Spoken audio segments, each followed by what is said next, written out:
Welcome to Cognis Group Future in Focus Reports. My name is Jess Gerritsen, and I'm CEO at Cognis. Today's report is brought to you by Bill's blog at TechCast. Please follow Bill at billhalal.com.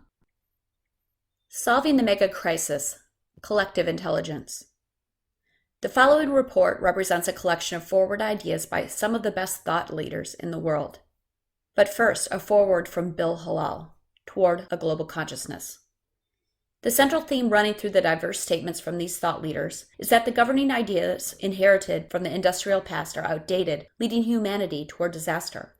It is a collapse of today's reigning materialistic ideology of capitalism, economic growth, money, power, self-interest, rationality, knowledge, etc.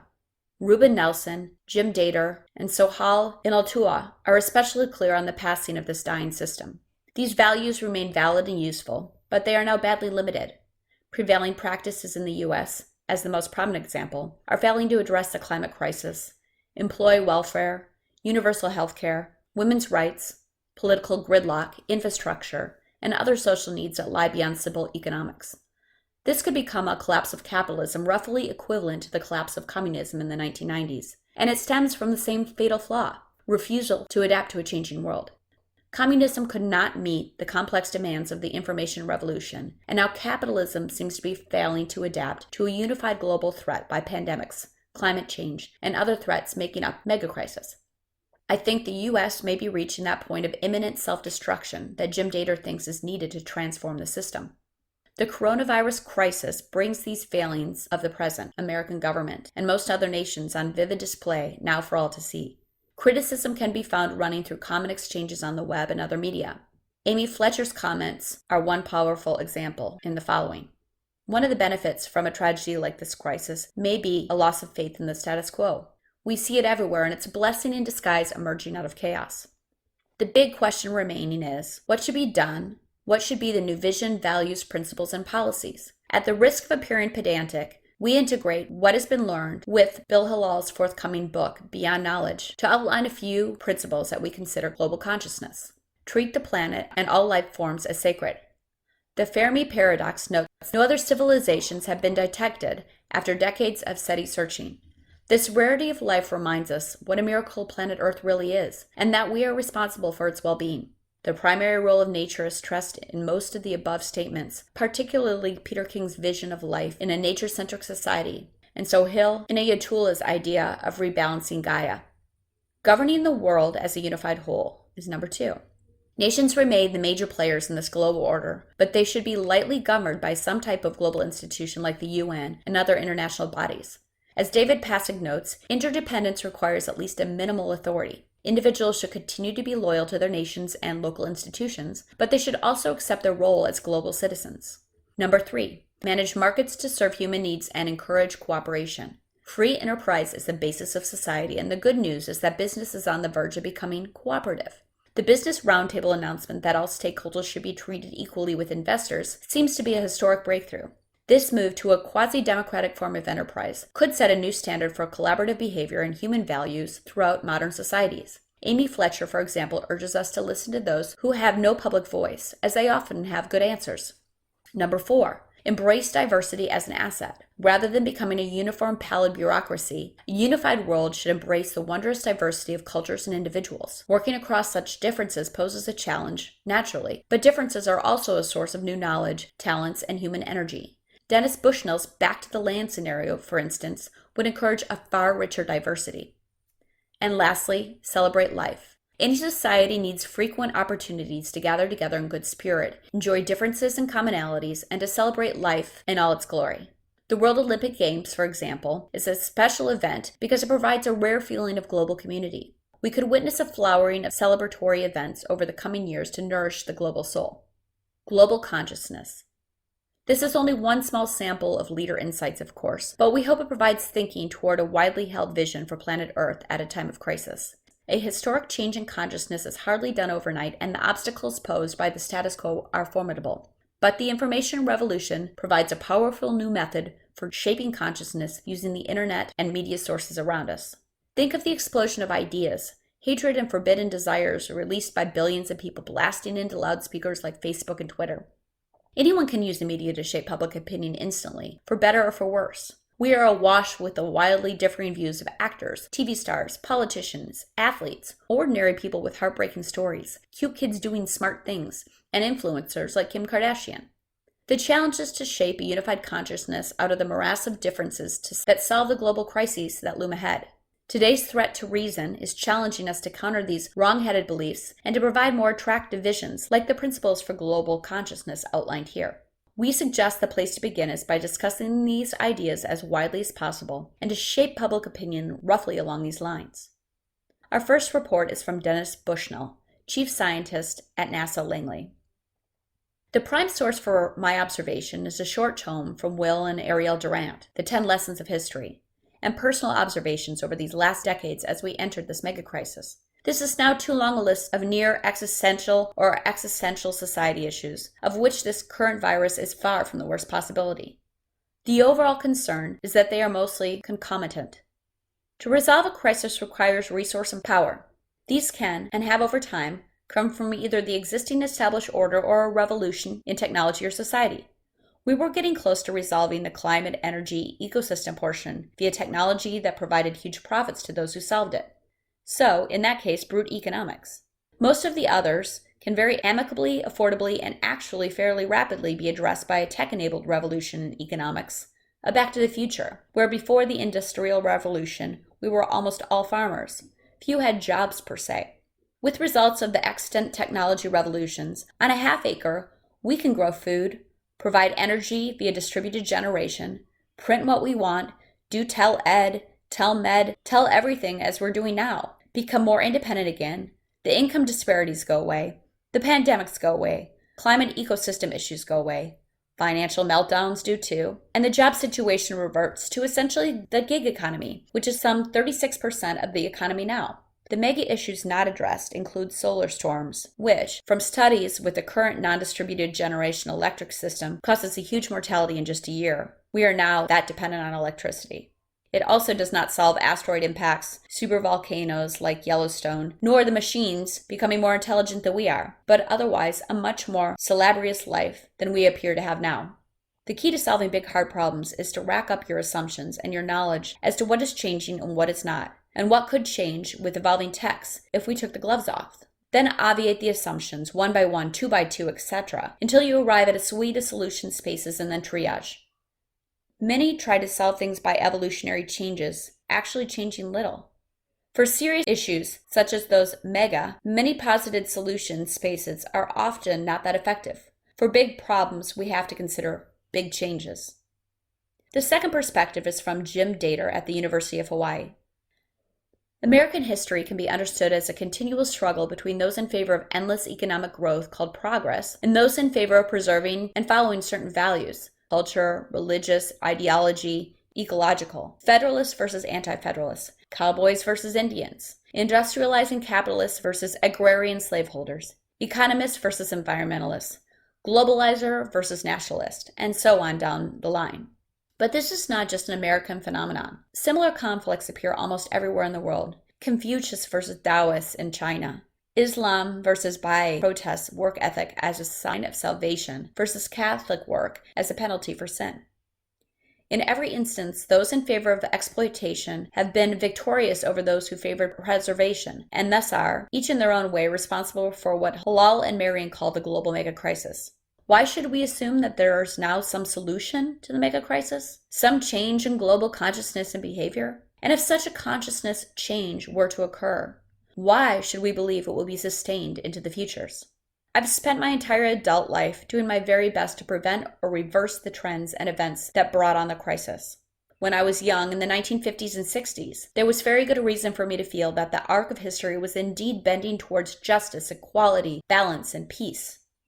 Sure, there are plenty of obstacles and setbacks, but there were almost always unbelievably positive social changes in the way many humans behaved toward one another, toward other inhabitants of the earth, and toward the earth itself. Until 1980, the future of the first 30 years of my life looked incrementally, but importantly better and better. But the forces of single vision and Newton's sleep actively killed it. Since the time of Reagan, Thatcher, Nicholson, Roger Douglas, and their ilk worldwide, the future has become increasingly nasty, brutish, and short for many people. To be sure, during this time, countless informed and responsible voices have warned about the consequences of focusing all aspects of personal and institutional life on only one thing: continued economic growth, but to no lasting avail. And so we now experience the transformation of the earth from the wilderness to a garden to an iron lung. What is the solution to all of these interrelated challenges before human and other life on earth comes crashing to an end? It is not going to come from me, or from any of us who are unable to think beyond the narrow, unimaginative limits of our education, experience, and genes. Oh, I am sure many excellent ideas are being offered here, but how will these new ideas come to fruition now when they could not do so previously? The only way I see they might is through the imminent self-destruction of all dominant values, behavior, and institutions, with the hope that a million phoenixes will arise from the ashes. I can well imagine a collapse, but it's difficult for me to think that phoenixes will arise instead of the usual vultures. Is there a way peacefully, purposefully, to achieve a better world for everyone? Recently, Tony Judge, a person of boundless imagination and energy, reminded me that physicists proudly refer to the much-quoted statement by Niels Bohr in response to Wolfgang Pauli. We are all agreed that your theory is crazy. The question which divides us is whether it is crazy enough to have a chance of being correct. My own feeling is that it is not crazy enough. To that, Freeman Dyson added, when a great innovation appears, it will almost certainly be in a muddled, incomplete, and confusing form. To the discoverer himself, it will be only half understood. To everyone else, it will be a mystery. For any speculation which does not at first glance look crazy, there is no hope. Tony suggests we need to look at the coronavirus as a friend, not an enemy. Embrace it, welcome it, emulate its behavior. We should remember that once we did our best to purify our bodies of countless microbes until we discovered that our very life depends on countless numbers of as yet unknown microbes in our bodies, especially guts, that we are little more than hosts for their successful lives. We are not facing a global megacrisis that we must defeat. We're in the midst of the countless tsunami that we must learn to surf with pleasure and pain. The third perspective is from Amy Fletcher, Associate Professor of Political Science at the University of Canterbury in New Zealand. The COVID-19 crisis has put the world into a strange and unprecedented holding pattern. While critical healthcare must be the intermediate priority for any government, the political and economic shocks that have begun to reverberate around the globe are the result of this crisis and will be profound and long-lasting. This pandemic will be frightening at times, has the spread in a moment already characterized by hyperpartisanship, distrust of experts, and rising populist anger. When we hear of the news of politicians who sat in the confidential COVID-19 briefings and then dumped stocks before the rest of the Americans got the memo, when we see the nearly constant hostility that characterizes the relationship between President Trump and much of the press, and when we witness people already so angered by limitations to their freedom of movement that they lash out at service workers, despair seems to be the only logical response to this moment. Yet an astonishing resilience has also been on display through this crisis, as have remarkable moments of courage, charity, and grace. At my university, as in hundreds of others around the world, most staff switched almost overnight to thinking about how best to shift from face-to-face to online learning. Students have also demonstrated remarkable fortitude in confronting not just the immediate crisis, but the inevitable long-term disruption of their studies, dreams, and goals. From the people who leave food on the doorstep for the elderly neighbor, to the couples that you see walking outside with their children as if they were on one big adventure to enjoy rather than fear. Human beings are now on display in their best and worst lights. The temptation right now is to do something, anything. Yet, if futurists become one more set of experts using their moment in the spotlight to point fingers, assign blame, and exacerbate the fail rates between people, we have failed. For many of us in the futures profession, the COVID-19 crisis embodies all sorts of warnings about political mismanagement, about the environment, about the relentless pursuit of profit that we have been making for years. Still, this moment, when it has become starkly obvious that the normal way of doing things has reached its limits, it will be important not to overplay our hand.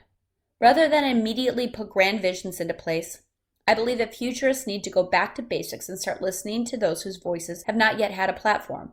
A wise man once said that the role of the expert is to speak truth to power. In the COVID-19 era, a critical role for the futurists will be to facilitate those who have not had opportunities to be heard. The answer we desperately need may now lie with them. The next perspective is from Sohal Tula, from UNESCO Chair of Future Studies in Malaysia. During the global crisis over a decade ago, the Financial Times reported that at the heart of this was a narrative crisis. How you dealt with it depended on the story you used to explain it. Was it a mortgage crisis, a banking crisis, a geopolitical crisis of the shift to the Pacific, a financial crisis, or the crisis of capitalism? Ultimately, the deeper crisis was ignored and Wall Street was saved at the expense of Main Street. China intervened in the markets and all returned to normalcy. We did not change. We are in a similar crisis today. Is this merely a disease crisis? If so, the solution is easy. Find the cure and the vaccine.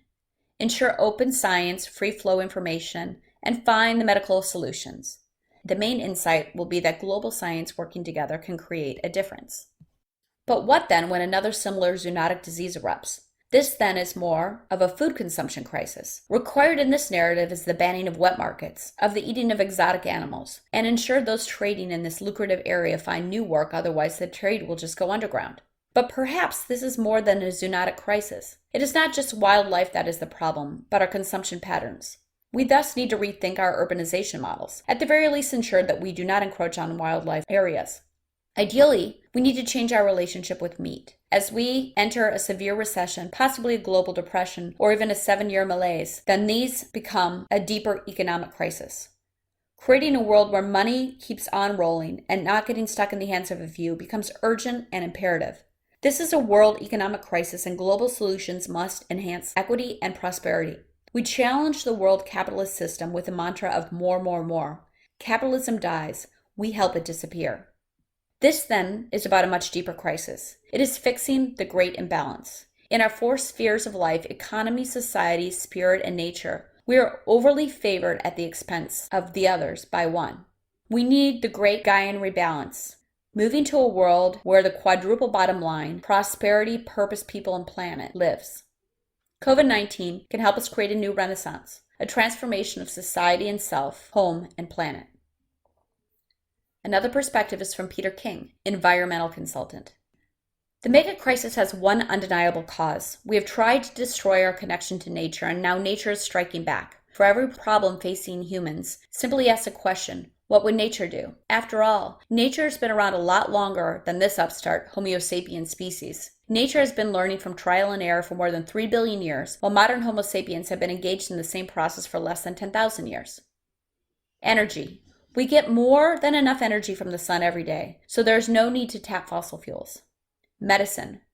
Pharmacological compounds abound in nature, but we don't spend enough effort in looking for them. In fact, we don't even know how many species we share the planet with. Decarbonization. Photosynthesis takes carbon dioxide out of the atmosphere and turns it into things like food, timber, and oxygen.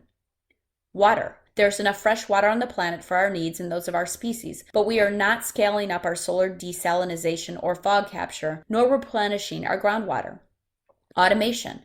Remove unsafe, numbing, meaningless factory jobs and replace them with human-scale jobs that restore the damage that we have done to nature. Jobs that provide organic food, foster creativity in the arts, expand research capabilities, and other green jobs.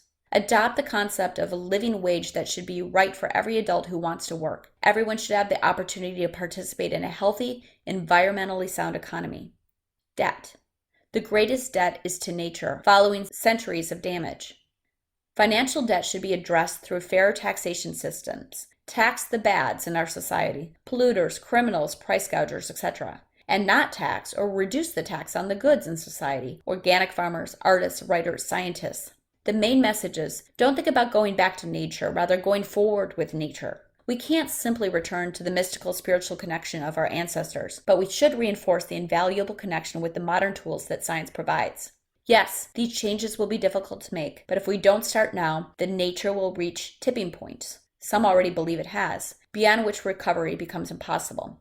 To move in this direction, the reconnection with nature needs to be visceral and directly experienced, especially for the 70% of humanity that live in cities. Get kids out into the natural environment and introduce ecology into the school curriculum from grade 1. Train thousands more ecologists, biologists, environmental scientists. Create vast armies of natural restoration teams from those who are unemployed and underemployed. Change business models to reward companies that find natural solutions to societal problems. Increase research on those natural solutions in our universities and labs, and change government planning systems so ecosystem services are fully valued by economists and decision makers. I know that is a lot of change. but it is doable. Another perspective is from Rueben Nelson, the Executive Director of Foresight in Canada. I agree. Ours is truly a rare time. The arc of history is taking a new trajectory. Our modern faith system is failing and failing us. The messes we are in are revealing that the fundamental way our modern techno-industrial way of gripping and knowing reality is fairly flawed. Put simply, in the face of the reality of complex living personal and non-human systems, we are losing a 500-year-old Enlightenment bet that mechanistic images, metaphors, and logic could make reliable sense of everything that is of value. Well, it can't. I also agree the only way forward is growing up. A new, deeper personal, communal, and cultural maturity is called for. However, I see this to be a long shot. The most obvious reason is that today, while there's a hunger for something better, there is no market for the vision of the future that aspires us to transcend our MTI way of knowing and being, a vision that calls us to nurture a truly new form of civilization into robust life. Such a project is literally unimaginable to most moderns. We moderns are not only seduced by our creature comforts, as we are deeply, even unconsciously convinced that the modern game of making things better by finding and solving problems is endless. Consider the global multi-billion-dollar sustainability industry. Little of it has the power to reach civilization escape velocity, the depth of insight required to escape the presuppositions of our MTI form of civilization. From the beginning, sustainable development has been a project to extend and improve modernity, not transcend it. I am not against making things better. However, I stand against the widespread MTI belief that if we all really try hard, then our efforts are going to make things better, and that will be enough to cope with the complex living messes in which we are now wallowing. They will not. We who are modern, by continuing to trust our MTI ways of knowing and being known, fundamentally misdiagnose the nature and depth of the problems we are in. The result is Adelaide's lament, or our medicine never gets anywhere near where the trouble is. Over 6 decades of modern research and practice, I have come to view that, as with Wittgenstein's fly in the fly bottle, we moderns are trapped in a first Enlightenment apprehension of reality. Such a mechanistic worldview requires clear, critical, logical, analytical, and empirical perceptions and thought. However, it does require the reflexive, let alone meta-reflexive intuition, imagination, and thought demanded in order to live successfully while enmeshed in living complex personal and organic systems. In my view, the form of consciousness we need is type opposite from our MTI form, a consciousness that is wise, integral, and meta-reflexive. Wise means every relevant dimension has been included. Integral means all dimensions are held together as a coherent whole. Meta-reflexive means we are corporately self-critically reflexive about the adequacy of our reflexivity. Such a consciousness gets it. Not only that we are in deep trouble, but that at the deepest source of trouble, ironically, is the very thing we moderns champion, celebrate, and insist we live by. Our first Enlightenment MTI grasp on and response to reality. We moderns don't yet get it that if we are to have a future, it lies beyond our MTI cultures and form civilization. That outgrowing our modern sense of the world is a price we must pay if there is any hope of avoiding human extinction. That we face an existential rather than merely economic or ecological undertaking, one that is personal, cultural, and even civilizational in scope, and that we need to develop a new relationship with reality, with the earth, one another, and even ourselves. In a sense, the only way to grow is up. The last perspective is from David Pasig, futurist and professor at Bar-Ilan University in Israel. I see 2 phases that could unfold from this megacrisis. The first phase will disrupt the underlying idea behind globalization as mutual collaboration based on voluntary respect and common interests. The second phase will establish the idea of entanglement as a symbiotic, undetachable tie between entities across the globe with a responsibility to each other's behaviors. Thus, we could see enforced collaborative procedures that respect the nature of dependency on each other. The first phase will shake the global and liberal consciousness that has emerged after World War II. This phase might take a decade to exhaust itself and demonstrate its negative impact on democracies. During the first phase, the pandemic scare will change the way the people of the West see the world. The faith in democracy, liberalism, and institutionalism is likely going to decline in favor of a state-centric and strongman-infused system, just as was the case in the interwar era of 1918 to 1939. With the United States receding from world affairs, Europe is turning to Russia and China for guidance, which will further help the erosion of the European values. This phase will turn to be catastrophic to democracies as well as to vulnerable and small nations that will raise the surge for a more global perspective of problem solving. This will drive to the second phase. The second phase will unfold thereafter and will bring a new global and grim consciousness that we are more entangled than we have ever imagined even before this pandemic. We might even call the paradigm of the second decade after this pandemic as the entanglement era, as opposed to the globalization era, which we have experienced since World War II. This phase could shape the minds and hearts of the remaining generations of the 21st century that will engage at shaping a new world order with global institutes and services, as well as a mechanism that will enforce the entangled-driven policies and behavior. Thank you for listening today. For more information on this report or other custom research, please contact us at info@cognisgroup.com or more directly in the U.S. at 1-303-709-3157 and outside the states at 44-1904-435-190. Thank you again.